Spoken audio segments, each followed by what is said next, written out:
क्या आपने कभी सोचा है कि आपके ड्राइंग्स जो हैं वो बहुत ज़्यादा फ्लैट क्यों दिखती हैं? मोस्टली ऐसा होता है बिकॉज़ आप लोगों को 3D स्पेस में ऑब्जेक्ट्स ड्रॉ करने की आदत नहीं है, या फिर शायद आपने कभी इस कॉन्सेप्ट के बारे में सुना ही नहीं होगा।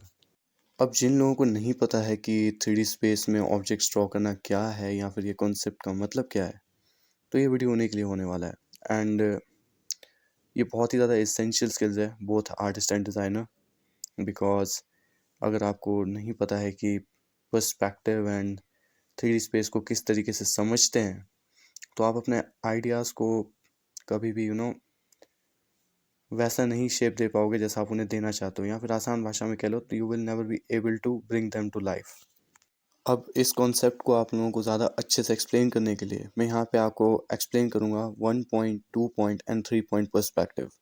It's very basic and I think कि ये सबको पता होना चाहिए और आना चाहिए। तो जैसा कि तुम लोग यहाँ क्लिप में देख सकते हो अभी तक, ये है 1 पॉइंट पर्सपेक्टिव। तो ये मैं यहाँ पे क्या कर रहा हूँ अभी, तो मैं तुम्हें प्रोसेस समझाता हूँ। बेसिकली तुम लोग एक हॉरिजॉन्टल लाइन को पहले ड्रॉ करोगे, और जो बीच में तुम यहाँ पे एक पॉइंट देख सकते हो, इस पॉइंट को हम लोग कहते हैं vanishing point, right, VP। And जैसा कि तुम देख सकते हो कि मैंने यहाँ पे पहले एक स्क्वायर ड्रॉ किया, देन मैंने इसे एक 3D लुक दिया। बट मैंने 3D लुक कैसे दिया? According to the angles of help lines. जैसे कि तुम देख सकते हो कि मैंने जब इस क्लिप के अंदर इस पॉइंट से जो ढेर सारी लाइंस खींची थी, वो बेसिकली मुझे एक तरीके की गाइडलाइंस है देने के लिए कि यहाँ पे किस किस तरीके के एंगल हैं। जैसा तुमने एक वो देखा होगा, एक कुछ आता है वो यार आइटम, जैसे ज्योमेट्री के अंदर यूज़ करते हैं, राइट, डी कहते हैं हम लोग उसे अपनी भाषा में, जिसमें तुम लोग सारे एंगल्स को देख सकते हो, राइट।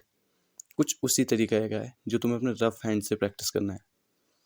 इस तरीके से जब तुम लोग सारे एंगल्स को देख पाओगे ना, सारी हेल्प लाइंस के थ्रू जो मैंने वैनिशिंग पॉइंट से खींची है, तो तुम्हें इन लाइंस के अकॉर्डिंग ही अपने उस शेप का एंगल रखना पड़ेगा। जैसा कि तुम देख सकते हो, 1 पॉइंट पर्सपेक्टिव में हम लोग सिंपली एक ही पॉइंट पे सारा ध्यान होता है, यू नो यानी कि सारे objects and things are in one direction. तो अगर तुम इस तरीके से प्रैक्टिस करोगे तो it's more easy to understand. Now second one is 2 point perspective. जैसा कि तुम लोग देख सकते हो, 2 पॉइंट पर्सपेक्टिव में सिंपली हमारे पास दो वैनिशिंग पॉइंट आ जाएंगे एक ही हॉरिजॉन्टल लाइन के ऊपर, एंड यहाँ पर भी वही सेम प्रोसेस होगा। मैं सेम एडिशनल या फिर हेल्प लाइंस को खींचूंगा जिससे मैं एंगल्स को देख पाऊँ। यानी कि वैनिशिंग पॉइंट तुम इस तरीके से समझ सकते हो जिस पे व्यूअर की नज़र सबसे पहले पड़ती है, हाँ, काइंड ऑफ। तो जैसा कि तुम देख सकते हो, सेम प्रोसेस, वहीं हेल्प लाइंस को मैं पहले खींचूंगा।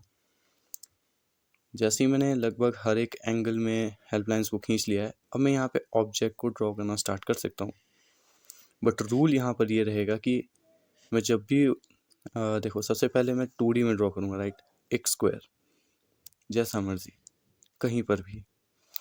बट जब मैं इसे 3D शेप देने जाऊँगा तो मैं ट्राई करूँगा कि इसका जो एंगल है वो बिल्कुल वैसा ही रहे जैसा मैंने हेल्प लाइंस के थ्रू खींचा है, वो कहीं ओरे पोरे ना चले जाएं।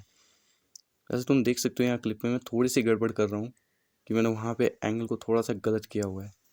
बट अगर तुम इसे सही ड्रॉ कर सकते हो तो यू नो तो जब तुम लोग इस तरीके से ड्रॉ करने की आदत डालोगे ना, तो ये तुम लोगों को ज़्यादा एज यूजुअल अच्छे से हेल्प करेगा अंडरस्टैंड करने में। बट जो सबसे बड़ा फ़ायदा तुम्हें इन चीज़ों को समझने का मिलेगा वो ये होगा कि जब तुम्हारे दिमाग में कोई ओरिजिनल आइडिया होगा ना कुछ करने का, और वो बिल्कुल फ्लैट बन रहा होगा, तो तुम्हें समझ नहीं आएगा कि कैसे करूँ मैं इसे, इस चीज़ में मैं जान कैसे डालूँ।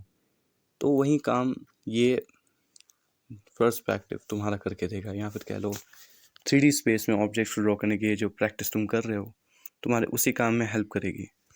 इससे तुम्हारी ड्राइंग में एक वज़न आता है, लगता है कि नहीं कुछ है, कुछ जो एक्चुअल में एग्जिस्ट करता है। कुछ ऐसा नहीं लगता है कि लाइक फ्लैट एंड कुछ फेक फीलिंग देता है। देख सकते हो मैंने इस पर्सपेक्टिव में कुछ स्ट्रीट लाइट्स भी ड्रॉ की हुई हैं, एंड यहाँ तुम देख सकते हो कि पहले एक स्ट्रीट लाइट छोटी छोटी, फिर धीरे लंबी लंबी, फिर बीच में सबसे लंबी, फिर साइड में छोटी छोटी हो जाती है। 2 पॉइंट पर्सपेक्टिव में, 1 पॉइंट पर्सपेक्टिव में एक छोटी, फिर छोटी से धीरे धीरे बड़ी, यानी कि कोई एक स्ट्रीट लाइट है जो आपसे बहुत दूर है 1 पॉइंट पर्सपेक्टिव में, देन धीरे धीरे धीरे धीरे वो बहुत पास आ जाती है। बट यहाँ जैसा तुम देख सकते हो 2 पॉइंट पर्सपेक्टिव में वो चीज़ थोड़ी सी अलग है। नाउ 3 पॉइंट्स पर्सपेक्टिव में क्या होता है, सिंपली जैसा कि तुम नाम से ही समझ सकते हो, यहाँ पे हम लोग 3 वैनिशिंग पॉइंट्स का यूज़ करेंगे। बट यहाँ पे एक ट्विस्ट होगा, जो तीसरा वैनिशिंग पॉइंट आप लोग यूज़ करोगे वो या तो हॉरिजॉन्टल लाइन के ऊपर होना चाहिए या तो नीचे होना चाहिए। जैसा तुम लोग अभी देख सकते हो, मैं इस वक्त इस पॉइंट को नीचे लगा रहा हूँ, बट आप लोग चाहो तो आप इसे ऊपर भी लगा सकते हो, रूल सेम ही रहेंगे। आप हमेशा की तरह वहीं से हेल्पलाइंस को खींचोगे, जैसा कि मैं यहाँ पे तुम लोग देख सकते हो क्लिप में खींच रहा हूँ इस वक्त। एंड जब एक बार तुम्हारा ये काम पूरा हो जाए या तुम्हारी ये हेल्पलाइंस लग जाए, तो एज़ यूजुअल तुम इन लाइंस के अकॉर्डिंग इन लाइंस के एंगल के अकॉर्डिंग को ऑब्जेक्ट्स को ड्रॉ करना स्टार्ट करोगे। जैसा तुम देख सकते हो 1 पॉइंट पर्सपेक्टिव में शेप्स ऑब्जेक्ट कुछ अलग से दिख रहे हैं एंड 2 पॉइंट पर्सपेक्टिव में कुछ अलग से दिख रहे हैं। नाउ आप देखेंगे कि ये 3 पॉइंट पर्सपेक्टिव में किस तरह नज़र आएंगे। लेट्स से यहाँ पर भी मैं अगेन एक क्यूब ड्रॉ कर लेता हूँ, देखते हैं अकॉर्डिंग टू लाइंस। जैसा कि तुम लोग देख सकते हो, यहाँ पे मैं पहले वाली गलती नहीं कर रहा हूँ ज़्यादा, लाइक इस बार मैं पूरा ध्यान दे रहा हूँ कि एक एक लाइन एंगल के अकॉर्डिंग ही बने, हेल्प लाइंस के अकॉर्डिंग। सो अगर तुम लोग 3 पॉइंट के पर्सपेक्टिव में देखोगे तो कुछ इस तरीके से क्यूब नज़र आएगा। अब मैं चाहूँगा कि तुम लोग एक बात का ध्यान यहाँ पे दो कि देखो, तीनों पर्सपेक्टिव में मैंने लगभग सेम सा ही ऑब्जेक्ट ड्रॉ किया है, राइट, बट ये दिखने में कितना ज़्यादा अलग है एक दूसरे से। मैं चाहता हूँ आप ये चीज़ नोटिस करो। सेकंड पर्सपेक्टिव जो मैंने आपको पहले बताया था पीछे 2 पॉइंट पर्सपेक्टिव, वहाँ पे आप देख सकते हो लाइटें पहले छोटी फिर बड़ी बड़ी फिर छोटी।